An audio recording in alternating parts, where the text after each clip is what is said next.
কোনো লুকোচাপা নাই। আমার কথা আমি আপনাকে বলে দিই, আমার যদি বুদ্ধিবৃত্তিক হেল্প লাগে সেটার সাথে আমার সরকারি দায়িত্বের কোনো সম্পর্ক নাই। আমার বুদ্ধিবৃত্তিক হেল্প যদি আজকে জামাতে ইসলামও যদি আইসা বলে ভাই আমরা এই সংস্কারের ব্যাপারে কী সিদ্ধান্ত নেব, আমি বলতে পারি ভাই আমার কাছে মনে হয় আপনারা এটা করলে ভালো। এটার সাথে আমার সরকারি দায়িত্বের সম্পর্ক নেই, কারণ আমার দায়িত্বের এটাতে প্রভাবিত হচ্ছে না। আমি ছাত্রদের কোনো আনডিউ, যেমন আমি আপনাকে বলি আমার এখানে যে কাজ টাজ হয় আমি আপনাকে গ্যারান্টি দিতে পারি আমি কোনো আনডিউ অ্যাডভান্টেজ দিচ্ছি না। But that is a perception যে তারা নানান কিছুর মধ্যে আছে, এবং আপনি ফান্ড রেজিং এর কথা বলছেন, সেটা নিয়েও অনেক রকমের কথা আছে, আমি সেগুলো বলতে চাই না। এবং না অনেক রকম কথা থাকতে পারে, কিন্তু অবশ্যই তাদের প্রতি আপনার 100 গাড়ি নিয়ে প্রোগ্রাম, যেটা সবচেয়ে বড় কথা হচ্ছে তাদের সকলের প্রতি আমাদের বলের প্রতিনিধিত্ব করে। সকল সমন্বয় কি এখন একসঙ্গে আছে? প্রাইভেট ইউনিভার্সিটি গুলো আছে তাদের সঙ্গে, মেয়েরা তাদের সঙ্গে সবাইকে আছে। জি মাদ্রাসা আছে নাকি সন্দেহ আছে। আপনি এই প্রশ্ন তুলতে পারেন জিল্লুর, এটা তুলতে পারেন, ভ্যালিড প্রশ্ন সমাজে থাকা উচিত। আমি আপনাকে একটা জিনিস বলি, আমরা শেখ হাসিনার আমলে দুইটা জিনিস খুব ঘৃণা করতাম। একটা হচ্ছে মালিকানার রাজনীতি, যে বাংলাদেশের স্বাধীনতা সংগ্রাম তাদের পৈতৃক সম্পত্তি, এটা ছিল জনযুদ্ধ, কিন্তু এটা বানায় ফেলছে শেখ পরিবারের যুদ্ধ। যেহেতু শেখ পরিবার কেউ যুদ্ধে অংশ নিচ্ছে নাকি, মানে শেখ কামালও সরাসরি যুদ্ধে অংশ নিচ্ছে না, এটা প্রশ্ন থাকতে পারে। আরেকটা হচ্ছে ট্যাগ দেওয়ার রাজনীতি। এখন ধরেন এই মালিকানার রাজনীতি, ট্যাগ দেওয়ার রাজনীতি, এটা ছাত্র সংগঠনের কারো কারোর মধ্যে আছে নাকি এই প্রশ্ন আপনি তুলতে পারেন। একই সাথে সাথে রাজনৈতিক দলগুলোর মধ্যেও কারো কারো আছে নাকি আপনি তুলতে পারেন। বিএনপি জামাতের মধ্যেও এই প্রবণতা আছে নাকি এটা আপনি তুলতে পারেন। এখন ধরেন আমরা ছাত্রদেরকে বেশি ভালোবাসি, বেশি স্নেহ করি, আমরা ওদের থেকে খুব পারফেক্ট আচরণ আশা করি, কিন্তু জিল্লুর একটা জিনিস খেয়াল করে দেখেন, আপনার যখন 25-26 বছর ছিল কত ভুল আমরা করতাম না? আপনি হয়তো করতেন না, আমি করতাম। যারা প্রশ্ন তুলেছে ফেসবুক এটা নিয়ে, সার্জিস তুমি ব্যাখ্যা করো, এই চর্চা কি আমাদের প্রচলিত রাজনৈতিক দলে ছিল জিল্লুর? ছিল না তো। আমাদের অনেক এক্সপেকটেশন, অনেক ভালোবাসা দেখে আমরা খুব কষ্ট পাই প্রশ্ন করি, কিন্তু আপনি পজিটিভ জিনিসটাও দেখেন। হাসনাত যে এই কথাটা বলেছে আর্মি চিফের সাথে মিটিং নিয়ে, তাদের দলের ভিতরে 3টা মানুষ সেটার প্রতিবাদ করেছে। এই চর্চাটাও কি আমাদের মধ্যে ছিল? তো আমরা একটু সময় দেই, দেখি না তারা ভুল করতে করতে হোঁচট খেতে খেতে শিখে নাকি। তবে আপনার সাথে আমি একটা একমত, এই যে আপনার মালিকানা রাজনীতি শুরু, কোনো লেখকেরও দেখবেন মানে এমনভাবে লিখে, মানে আমি গণ অভ্যুত্থানে যতগুলো লেখাটেখা পড়লাম, ইনক্লুডিং আসিফ মাহমুদের বই, ঢাকা বিশ্ববিদ্যালয়ের শিক্ষকরা জাহাঙ্গীরনগরের অসীম রোল রেখেছিল। যেভাবে রাস্তায় আমরা দরবারের দিন আমরা রাস্তায় থেকেছি রীতিমতো, উল্লেখও নাই, কিন্তু এটা কি সে ডেলিভারেটলি করেছে? সে তার চোখ দিয়ে যেটুকু দেখছে সেটা করছে, কারণ আমাদের সাথে তাদের ইন্টারেকশন ছিল না। ফলে কোনটা ডেলিভারেট না সেটা আমরা জানি না। কিন্তু আমি মনে করি জেনারেলি জিল্লু, আপনি বিদায় করেন নাই, আপনি যদি শেখ হাসিনার আদর্শ, মালিকানার রাজনীতি, ট্যাগ দেওয়ার রাজনীতি, এটা যদি আপনি আপনার ভিতরে ধারণ করেন, তার মানে আপনি শেখ হাসিনার ভাবশিষ্য, এটা বুঝতে হবে সবাই। আমরা একটু আপনার সঙ্গে এই আলোচনাটা আসলে রমজানের বাইরে অন্য সময় করতে পারলে ভালো হতো, আমরা বেশি সময় পেতাম, সময় খুবই সীমিত আর হাতে বেশি সময় নেই। আমি আরেকটা প্রশ্ন আপনাকে করতে চাই, যে দেশটাকে আসলে কোথায় আপনারা নিয়ে যাচ্ছেন? এই প্রশ্ন এই কারণে উঠছে যে দেশে ভাবাদর্শের দিক থেকে, ন্যারেটিভস বা বয়ানের দিক থেকে একটা ভিন্ন ধারায় নিয়ে যাবার চেষ্টা করা হচ্ছে, এবং সেখানের দায় কিছুটা সরকার, নতুন দল বা তাদের পেছনে যারা আছে তাদের বয়ানগুলো যারা সারা পৃথিবীব্যাপী প্রচার করছে, এইরকম একটা মানে এক ধরনের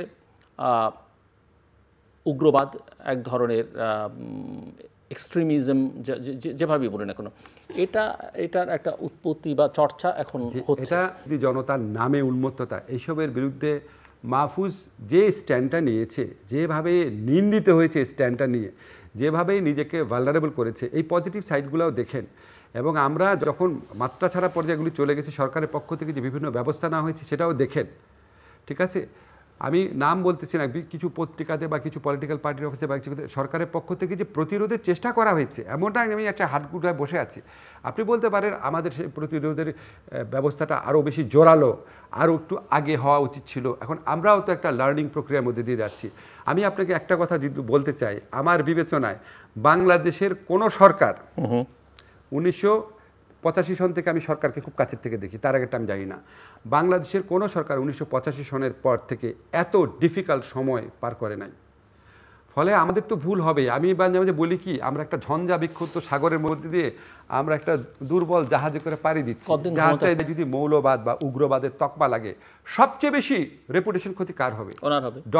তকমার পক্ষে কোনোদিন কথা বলি নাই। আমরা দুঃশাসনের বিরুদ্ধে, ফ্যাসিজমের বিরুদ্ধে কথা বলেছি। কিন্তু আমরা তো উগ্রবাদ পক্ষে কথা বলি না। তো আমাদের একটা সময় সামনের বছর এরকম সময় হয়তো দেখা যাবে আমি আপনার কাছে আসতেছি আসিফ নজরুল হিসাবেই তো আসার কথা। এটাই তো আমার পরিচয়, এটা তো সামান্য দিনের পরিচয় উপদেষ্টা হিসাবে, এটা দায়িত্ব পালন করা। আমি সারাক্ষণ ফিল করি আমি Dhaka university teacher, Asif Nazrul civil society member. আমার তো আপনার সামনে এসে দাঁড়াইতে হবে, মুখ দেখাইতে হবে। হয়তো কেন মানে যেটা আছে আমাদের তো একটা টাইম লাইনও দেওয়া আছে, ডিসেম্বর থেকে জুন, কিন্তু আপনি আবার মাঝখানে খেয়াল করেন এর মধ্যে রোজা আছে, বন্যা আছে। তো হয়তো একটা চেষ্টা থাকবে সামনের বছর রোজা বন্যা এগুলির আগে ইলেকশন করার চেষ্টাই থাকবে। আমার ব্যক্তিগত বিশ্বাস, সেন্সিবলি দেখলে এটাই হওয়ার কথা। যে স্থানীয় সরকার নির্বাচন আগে হতে হবে সেটাও তিনি বলছেন উপদেষ্টা। এখন আমি আপনাকে বলি এটা আমার মনে হয় ভাই, আবার তারাই বলছেন এই ছাত্রদের এই একটা অংশ বলছেন যে শেখ হাসিনার বিচার, ফাঁসি এগুলোর আগে নির্বাচন হবে না। তো পলিটিক্যালি জি বলি, আমি একটু ক্লিয়ার করে নিই। আমি যে বললাম ফেব্রুয়ারি মাঝামাঝি মধ্যে ইলেকশন হতে পারে, এটা বিভিন্ন ভাইব দেখে আমার ধারণা হয়েছে। I am nobody to specify the date, আমি নোবডি। এটা স্যার যেটা বলেছে এটাই অফিসিয়ালি ডিসেম্বর থেকে জুনের মধ্যে উপদেষ্টা কাউন্সিলের মিটিংয়ে স্যারের নেতৃত্বে ডিসিশন হবে। কোনো ডিসিশন হয় নাই, কোনো আলোচনা হয়নি এটা নিয়ে। স্যার যে টাইম লাইনটা দিয়েছে সেটাই আমরা বিশ্বাস করি। এখন আমাদের বিভিন্ন ধরনের বিভিন্ন ভাইব দেখে ধারণা হয় এরকম। তো আমার কাছে মনে হয় যে মানে এই সময়কার ক্ষমতা, এটা কোনো ক্ষমতা না, এটা হচ্ছে দায়িত্ব, সম্পূর্ণভাবে দায়িত্ব। আমি আপনাকে প্রোগ্রাম শুরু হওয়ার আগে একটা কথা বলেছিলাম না, আই মিন ইট। এই থাকতে চাবেন? অবশ্যই চাবো না, অবশ্যই চাবো না। 3 বার বললাম অবশ্যই চাবো না। যদি সময়ের টাইম লাইনে করে আমি জুলাইতে ফেরত যেতে পারতাম। আমি একটা লাইনে আপনাকে বলি, জুলাইয়ের আগে আমার যে জীবন ছিল শেখ হাসিনার ফ্যাসিস্ট আমলেই খালি মানুষের কাছে সমালোচনা করতাম, দোষ ধরতাম, আর মানুষ পাগলের মতো আমাকে ভালোবাসতো। আমি বোধহয় বাংলাদেশের সবচেয়ে লাভড মানুষদের একজন ছিলাম না জিল্লুর? আর এখন সারা দিন কাজ করি, শুক্রবার শনিবার রাত 2টা পর্যন্ত কাজ করতে হয় মাঝে মাঝে। এখন কাজের চাপ একটু কমেছে। সারা দিন কাজ করি আর সারা দিন মানুষের কাছে বকা খাই, এটা কেন হয়েছে, এটা কেন হয়েছে, এটা কেন হয়েছে। So which life I am enjoying more? হ্যাঁ, শেখ হাসিনার আমলে মনের মধ্যে শান্তি ছিল না, যে একটা ফ্যাসিস্টের দাস হয়ে আছি। এখন মনের শান্তিটা আছে, অন্তত ফ্যাসিস্টের দাস নাই, সেদিক দিয়ে ভালো আছি।